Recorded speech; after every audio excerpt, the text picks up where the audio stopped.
Welcome to Withdraw Consent. I'm Jack. Today I want to talk about some things about the future of the United States foreign policy under Trump's second administration in regards to Israel. So we know that all the foreign policy related to Israel acts in the disinterest of America and Americans and for another country. Like we already covered this. We know about this, but I saw a couple of very interesting videos from this guy Low-Key on the Double Down Network. And so I'm going to put as a reference, the first reference below, I'm going to put one of his videos.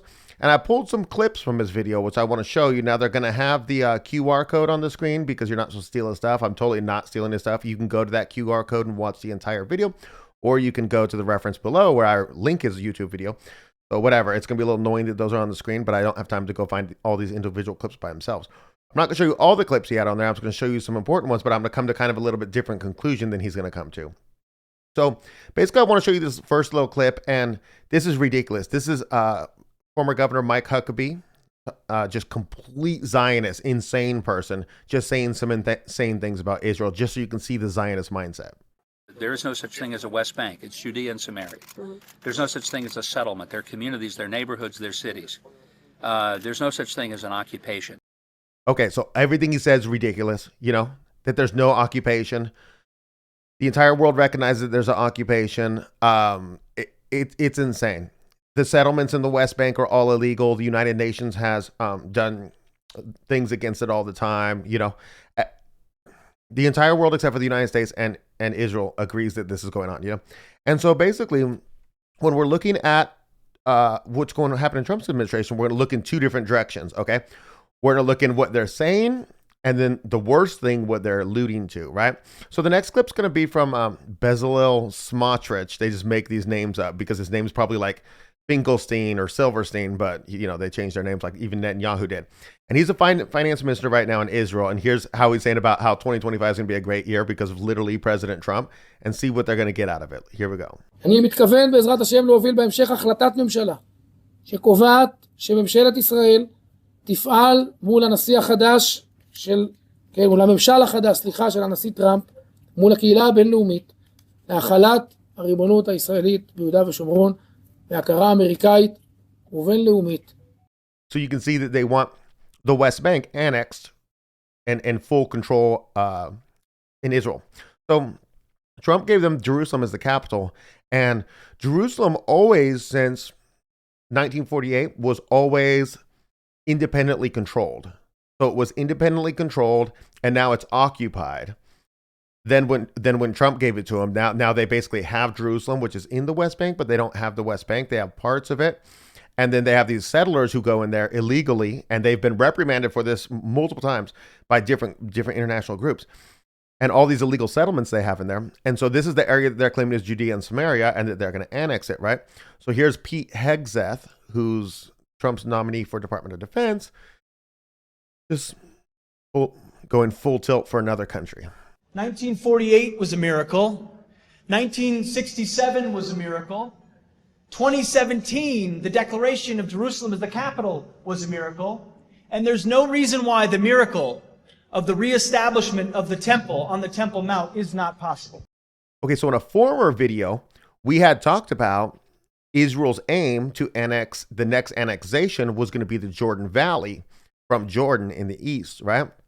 It just seems that at the time that article was written, everything was moving that way for Israel, but a ton of things have changed since then, with the Hamas thing in Gaza, the Hezbollah thing in Lebanon, now the free land in Syria that they're stealing. So now it looks like they want to consolidate what they have in taking the West Bank. Okay, so if they annex the West Bank, that means they have full control of all the land around Jerusalem, which they do not right now. And so imagine, like, what does this mean if they have full control over Jerusalem? What does it mean for the world, right? So basically, I'm going to play you another clip right now, and this is Trump touting his achievements, and we're going to compare that to what Netanyahu says about those achievements in English. We're going to see that afterwards. So here's Trump.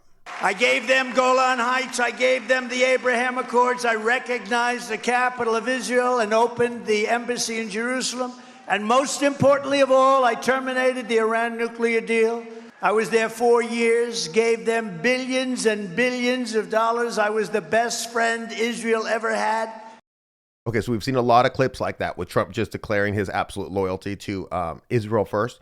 And now we're going to hear what Netanyahu says. And in here, we're going to see what his true aim is. And it was here in Jerusalem, some 2,000 years later, that the soldiers of Israel spoke 3 immortal words. Har Habayit Bi'adenu. The Temple Mount is in our hands. So basically, they're trying to rebuild the temple, the third temple, on the Temple Mount. But they can't because Al-Aqsa, the mosque, is sitting right there, right? And so Al-Aqsa is the third most prominent holy site in Islam behind Mecca and Medina. All sects agree that it's the third most important. And so basically, in order to build the third temple, they're going to have to tear down Al-Aqsa, and that's going to create a massive wave of backlash, blowback, we'll say, in the world. They've already built this 200-pound menorah to put, I can't even get that word out, to put on top of this temple. It's gold, this and that. They've got all the tools built for their sacrifices. Now, if you're a Christian and you're looking at the third temple thing, here's how I think you should look at it, right? As a Christian, Jesus died, right? When he died, the temple veil was rent, so they couldn't make sacrifices. They never got the sign to sacrifice between 33 and 70 AD when the temple was destroyed. So they never sacrificed in the temple, in the Holy of Holies, again after Jesus died. There's been 0 sacrifices from Jesus' death till now. And as a Christian, so basically God, from a Christian view, God cut the Jewish people completely out of the Levitical religion. So they went off their own way with the Babylonian Talmud, and they got this merit-based religion now, right? Completely separate. Per the Levitical religion, every single one of them throughout history since 33 AD is going to hell because they have no salvation of sins because they can't make the sacrifice. God did that on purpose, right? Islam is in a different boat. It's similar but different. They claim to be a perpetuation of Levitical religion, but if you look at what are the 5 pillars? You got to do the Hajj, you got to do this and that, prayers 5 times a day, but you have no sacrifice. So you're not a continuation of Levitical religion. And then you have Christians who are the continuation of Levitical religion through the sacrifice of Jesus Christ and propitiation of sins through, you know what I mean? But why are Christians trying to aid these people in resuming their sacrifice, and thus they're linked to Levitical religion after God has completely taken this away from them? So this is absolutely nonsense from a Christian. You're betraying your Christianity as well, which is just amazing because they think they're supporting it by having these Babylonian Talmud people now have a temple so that they can feign as if they're the heirs to the Levitical religion, though they have not been for this entire time because they've changed the entire religion to merit-based. It's not a sacrifice. Now, the Levitical religion is merit-based, but since you fail in the merits, it's required the sacrifice, right? So anyways, that all aside, imagine what would happen in the Muslim world if they tried to tear down Al-Aqsa, right? And they could do through some type of, it could be a thing where there's a rogue person, a rogue Israeli goes in there with a bomb and just blows it up, and then it's just rubble and they have to, but it would have to be like a big bomb, like a vehicle bomber. I don't know how they would do it. It could be something like that to blunt the edge instead of being just the government sending in construction trucks and tearing it down with wrecking balls, which would be more offensive. But either way, it's going to be terribly offensive. You've got these different sects of Islam, and then they fight. Iran is one, and then Hezbollah and Hamas are the same sect as them, and then you have Saudi Arabia and these other groups in the other, and how you could really unite them all by attacking the third most holy place, right? Now imagine if you got Russia embroiled in this conflict, and now you got the entire Middle East fighting. What would the United States do if the entire Middle East started fighting Israel? Everybody, right? Well, we would just go in, wade in up to our neck, and it would be a terrible situation for the United States. And this is where the United States is heading us towards. So it's easy to see about the West Bank, but it's more nebulous to look at the third temple, right, being rebuilt. And so that's why I think this is an interesting, not prediction, but just look into the future of what could be.